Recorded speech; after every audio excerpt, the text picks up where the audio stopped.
নমস্কার, কেমন আছেন সকলে? আশা করছি খুব ভালো আছেন। আমিও খুব ভালো আছি। আমি ব্রততী চলে এসেছি নতুন একটা ভিডিও নিয়ে। অনেক দিন ধরেই মন করছিল একটু বাটার নান আর বাটার চিকেন বানাই। তো যেমন কথা তেমন কাজ, আজকে বর চিকেন নিয়ে এসছে।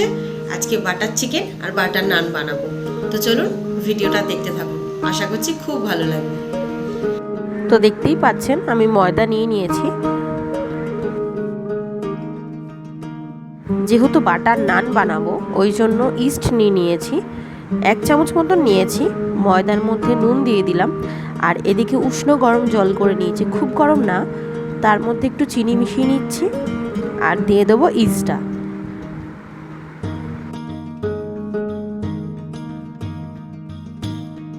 ইস্টটা ভালো করে জলের সাথে মিশিয়ে নেব। এবার 10 মিনিট রেখে দেবো ইস্টটা অ্যাক্টিভেট হয়ে যাওয়ার জন্য।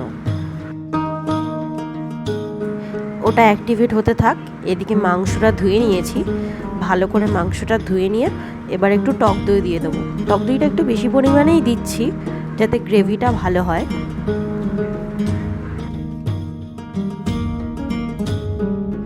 মাংসটা যেহেতু ম্যারিনেট করে রাখবো ওই জন্য দিয়ে দিচ্ছি নুন,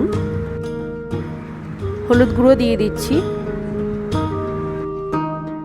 লঙ্কা গুঁড়ো দিয়ে দেবো। লঙ্কা গুঁড়োটা একটু বেশিই লাগবে, কালারটা একটু রেডিশ আসার জন্য। দিয়ে দিচ্ছি ধনের গুঁড়ো, দিয়ে দিচ্ছি জিরের গুঁড়ো। এবার আদা রসুনের পেস্টটা দিয়ে দেবো। এরপরে দিয়ে দেবো সর্ষের তেল।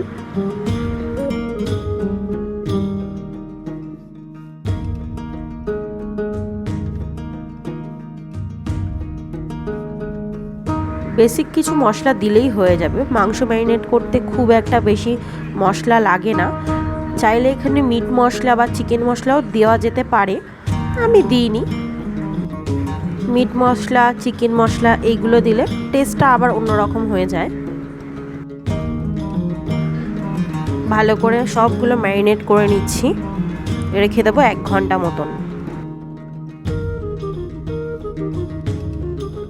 এই যে ভালো করে ম্যারিনেট করা হয়ে গেছে, ঢাকা দিয়ে রেখে দেবো।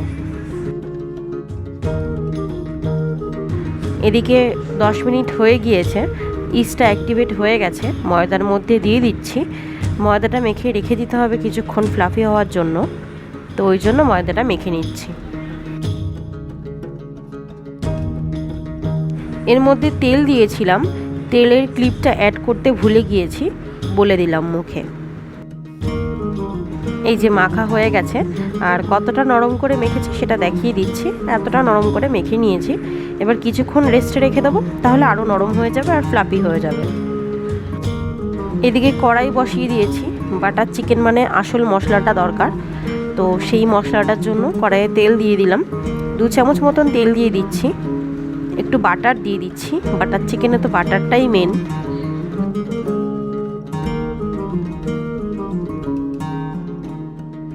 ডুমো ডুমো কেটে রেখেছি টমেটো, আর ডুমো ডুমো করে কেটে রেখেছি পেঁয়াজ। হ্যাঁ, এটা আপনাদের মনে হতেই পারে যে টমেটো আর পেঁয়াজ ডুমো ডুমো করে কেন কেটেছি, কারণ এটা মশলাটা ভাজা হয়ে গেলে তারপরে এটা পেস্ট করব। একটু নুন দিয়ে দিচ্ছি, নুন দিয়ে ভালো করে মশলাটাকে ভাজা ভাজা করে নিচ্ছি। কাঁচা লঙ্কাটা অ্যাড করতে ভুলে গিয়েছিলাম, তো কাঁচা লঙ্কাটা অ্যাড করে দিলাম। এবার ভালো করে ভেজে নেব। মশলাটা ভালো করে ভাজা হয়ে গিয়েছে, এবার নামিয়ে নিয়ে ঠান্ডা করে নিয়েছি। তারপরে মিক্সিতে দিয়ে দিয়েছি, ভালো করে ব্লেন্ড করে নিয়ে একটা স্মুথ পেস্ট বানিয়ে নেব। দেখুন কতটা স্মুথ হয়েছে। ওই কড়াতেই তেল দিয়ে নিয়েছি, এবার মাংসটা দিয়ে দেবো। প্রথমে তেলের মধ্যে মাংসটা ভেজে নেব, তারপরে এই মশলাটা কষে গেলে তারপরে ওই মশলাটা দেব, যেটা পেস্ট করে রেখেছি আর কি। আসলে আমার বরের মাঝে মধ্যে এইসব মুখরোচক খাবার খেতে ভালো লাগে। আর তারপর আপনারা খুব ভালো করেই জানেন আমরা কলকাতা থেকে অনেকটাই দূরে আছি, তো এক একটা রিলস, এক একটা ভিডিও দেখে তখন এমন জিভে জল চলে আসে, মনে হয় যাই টুক করে এটা বানিয়ে ফেলি, ঘরেই খেতে ইচ্ছে হচ্ছে। আর রেস্টুরেন্টে গিয়ে তো রোজ রোজ খাওয়া সম্ভব হয় না, তাই ঘরেই বানিয়ে নিই। এই যে মশলাটা কতটা কষে এসেছে, মাংস থেকে কিন্তু তেল ছেড়ে দিয়েছে, আর যেহেতু দই দেওয়া আছে ওই জন্য ভালো তেল ছেড়েছে। মাংস ভালো করে কষানো হয়ে গেছে। এবার আমি যে পেস্ট করা মশলাটা আছে সেটা দিয়ে দেবো। পেস্ট করা মশলাটা দিয়েও ভালো করে কষে নেব। একটু তেল ছেড়ে এলে তারপরে জল দেবো। দেখতেই পাচ্ছেন কালারটা আরেকটু আমার চাই, ওই জন্য কাশ্মীরি রেড চিলি পাউডারটা দিয়ে দিলাম, যাতে একটু রেড রেড ব্যাপারটা আসে। এই যে মাংসটা ভালো কষানো হয়ে গিয়েছে, তেল ছেড়ে গেছে। এবার মিক্সির বাটি ধোয়ার জলটাই দিয়ে দিচ্ছি।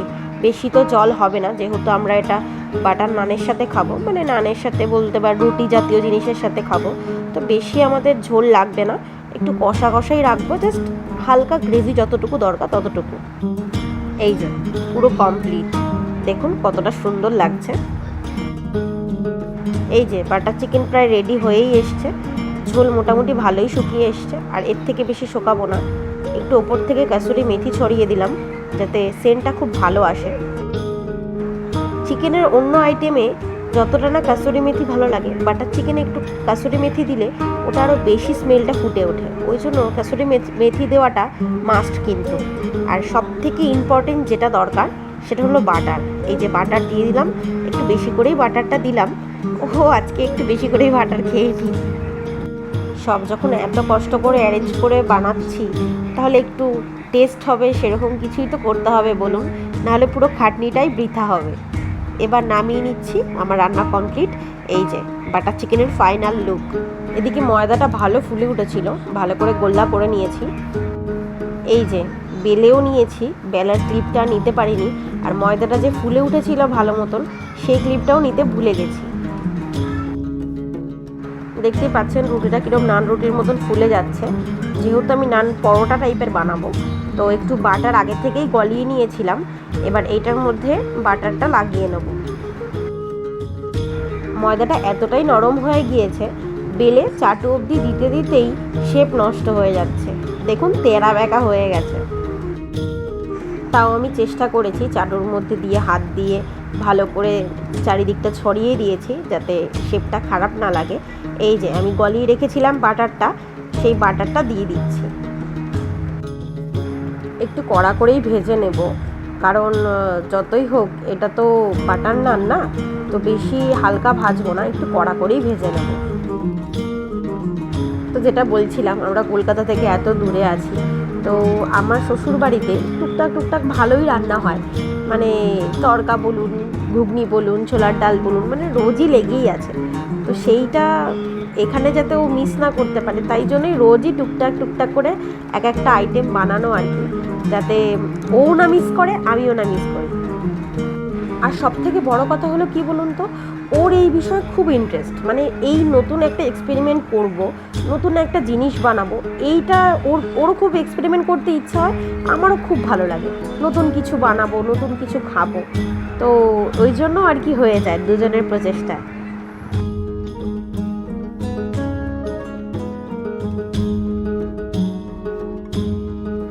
এই যে এটা ভালো করে ভাজা হয়ে গিয়েছে, দেখতেই পাচ্ছেন আমি ভালো করে চেপে চেপে ভেজে নিচ্ছি, জিনিসটাকে ফুলতে দিচ্ছি না, যাতে ভালো করে ভাজা হয়ে যায়। যদিও বাটার দিয়েই পরোটাটা ভেজেছি, তাও ওপর থেকে একটু বাটার লাগিয়ে দিলাম যাতে সেন্টটা একদম ভালো লাগে। রেস্টুরেন্টের মতন অতটা সাদা সাদা বাটার যেগুলো হয় আর কি, অতটা তো হবে না, বাট দেখে বোঝা যাচ্ছে যে ওপর দিয়ে বাটার দেওয়া আছে।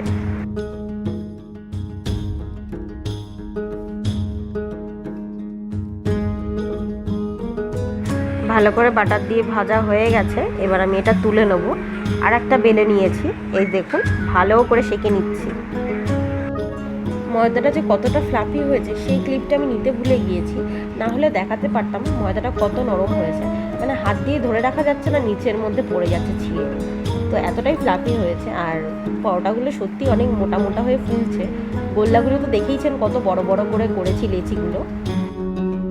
আর পরোটাগুলো একটু ভালো করে মোটা মোটা করেই বেলতে হবে, কারণ যেহেতু নান পাতলা করে বেললে চাটুর সাথে লেগে যাবে, আর আপনি চাটু অবধি নিয়েও যেতে পারবেন না, ছিঁড়ে পড়ে যাবে।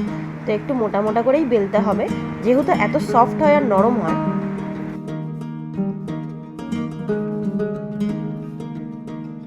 এই যে আমি ভালো করে বাটার দিয়ে নিচ্ছি, বাটার দিয়ে ভালো করে ভেজে নেব। তো যেটা বলছিলাম, পুরোনো কথাতে ফিরে আসি। আমার হাজবেন্ড কিন্তু আমাকে এইসব বিষয়ে উৎসাহ দেয় যে নতুন নতুন জিনিস বানাও, নতুন নতুন জিনিস খাওয়া হবে তাহলে। তো আর কিছু তো এক্সপেরিমেন্ট করার টাইম নেই বা সময় নেই, বা বলতে পারেন আশেপাশে জায়গা নেই যে গিয়ে নতুন কিছু এক্সপেরিমেন্ট করব। তো ঘরে বসেই শুধু এই রান্নাটুকুই আছে যেটা করা যেতে পারে, বা যেটা করলে টাইম কেটে যাবে, একটু ভালো মন্দ খাওয়া হবে। তো সেটাকেই বেছে নিয়েছি আর সেটাকেই করি। এই দেখুন বাটারটা দিয়ে দিচ্ছি ভালো করে।